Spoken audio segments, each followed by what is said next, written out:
Hello student, good afternoon. आज हम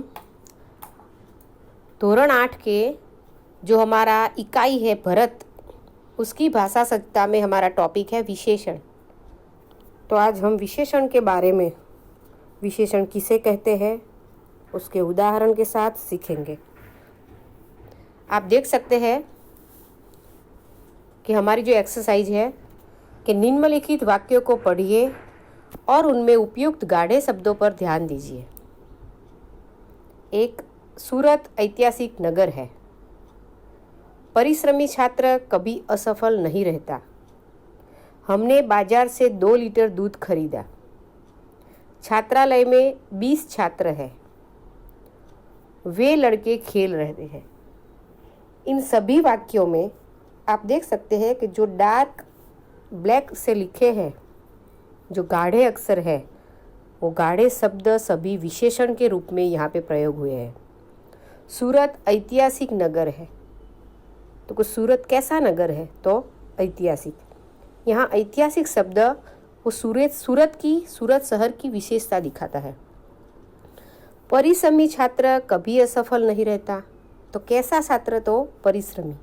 तो यहाँ परिश्रमी शब्द वो भी छात्र की विशेषता दिखाता है, इसलिए हम इसे विशेषण कहते हैं। हमने बाजार से 2 लीटर दूध खरीदा, तो 2 लीटर शब्द यहाँ विशेषण के रूप में प्रयुक्त हुआ है। छात्रालय में 20 छात्र हैं, तो कितने छात्र हैं? तो 20। तो ये 20 शब्द भी छात्र के विशेषता दिखाता है। वे लड़के खेल रहे हैं, तो यहाँ पर वे शब्द विशेषण के रूप में प्रयोग हुआ है। उपयुक्त वाक्यों में ऐतिहासिक, परिश्रमी, 2 लीटर, 20 आदि शब्द गुण, संख्या, मात्रा, परिमाण बताते हैं।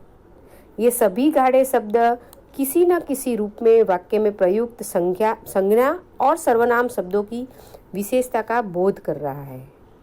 हम जानते हैं कि हमने अगले वीडियो में विशेषण की व्याख्या, विशेषण किसे कहते हैं, तो कि सर्वनाम और संज्ञा के शब्दों की में जो विशेषता दिखाता है, जो विशेषता बताने वाले शब्द होते हैं, उसे हम विशेषण कहते हैं। कैसी विशेषता? तो ये विशेषता उनकी गुण, उसके दोष, उसकी संख्या और उसकी परिमाण की बाबत हो सकती है। तो वैसे शब्दों को हम विशेषण कहते हैं। जैसे कि ओम चतुर लड़का है, यह वाक्य में कौन सा शब्द विशेषण के रूप में है? तो हम देख सकते हैं, प्रश्न पूछ सकते हैं कि लड़का, तो कौन लड़का शब्द जो है वो संज्ञा है। तो संज्ञा में जो विशेषता दिखाता है, लड़का कैसा है? तो चतुर है। तो ये चतुर शब्द, ये संज्ञा, जो लड़का संज्ञा है, उसमें विशेषता ऐड करता है, विशेष कुछ ऐड करता है, इसलिए हम चतुर को विशेषण कहते हैं। शाम 20 किलो आटा लाया, तो कितना आटा लाया? तो 20 किलो।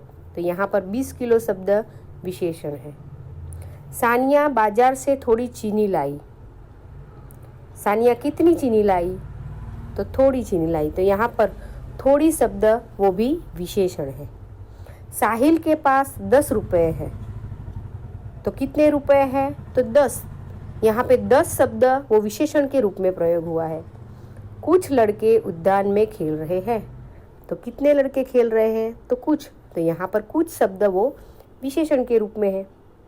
हम जानते हैं कि विशेषण के अनेक प्रकार हैं, जैसे कि गुणवाचक विशेषण, निश्चित संख्यावाचक विशेषण, अनिश्चित संख्यावाचक विशेषण, परिमाणवाचक विशेषण, प्रश्नवाचक विशेषण, व्यक्तिवाचक विशेषण।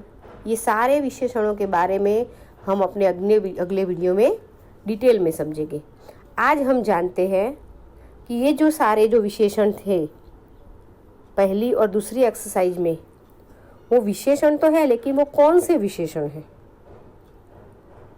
जैसे कि यहाँ पे लिखा है ओम चतुर लड़का है, तो ये चतुर शब्द जो विशेषण है, लेकिन वो कौन सा विशेषण है?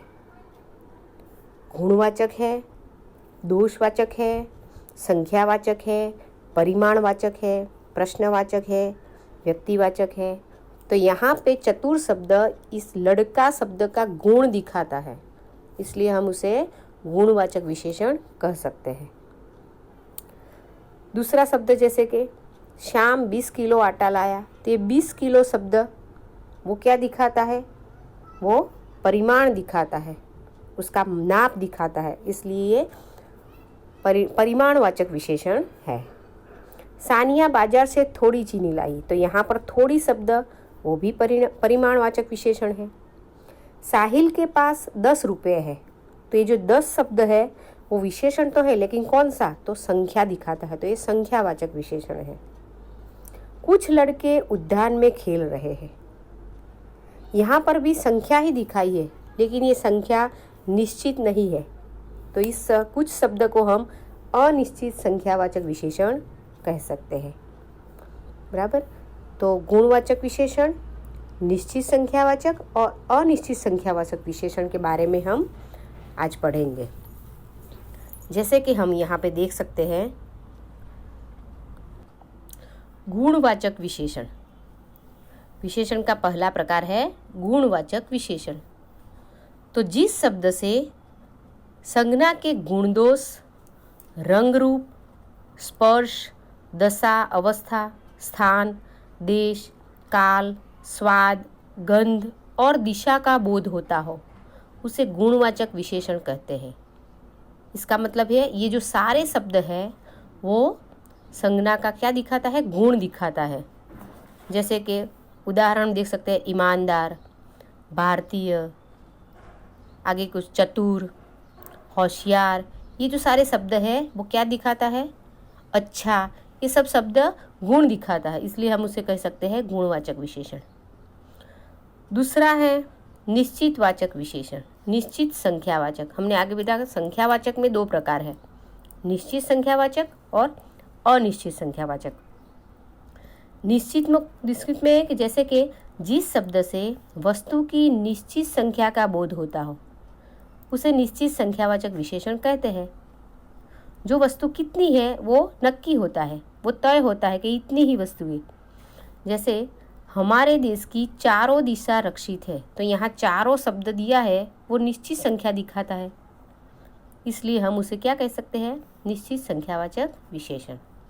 मीना 7वीं कक्षा में पढ़ती है, तो मीना कौन सी कक्षा में? तो 7वीं। तो यहाँ 7वीं शब्द जो संख्यावाचक है और वो भी निश्चित है, वो 7वीं ही कक्षा में पढ़ती है, वो 6ठी या 8वीं कक्षा में नहीं पढ़ती है। तो यहाँ पे ये शब्द निश्चित करता है कि मीना 7वीं कक्षा में पढ़ती है, तो उसे हम निश्चित संख्यावाचक विशेषण कह सकते हैं। तीसरा विशेषण का प्रकार है अनिश्चित संख्यावाचक विशेषण। जैसे कि जिस शब्द से वस्तु की निश्चित संख्या का बोध न होता हो, उसे अनिश्चित संख्यावाचक विशेषण कहते हैं। जिसके एग्जाम्पल है ज़्यादा, कुछ, कम। हमने आगे इसका एग्जाम्पल देखा था कि कुछ लड़के मैदान में खेल रहे हैं, तो यहाँ पे तय नहीं है कि कितने लड़के, कुछ लड़के। कुछ शब्द का तय नहीं होता कि कितने, तो यहाँ पे हम कह सकते हैं अनिश्चित संख्यावाचक विशेषण, वहाँ कुछ निश्चित होता नहीं है। तो ये 3 प्रकार आज हम सीखेंगे, और आगे के 3 प्रकार है जो हम अपने अगले वीडियो में सीखेंगे। ओके, तो आज के लिए इतना ही। थैंक्स।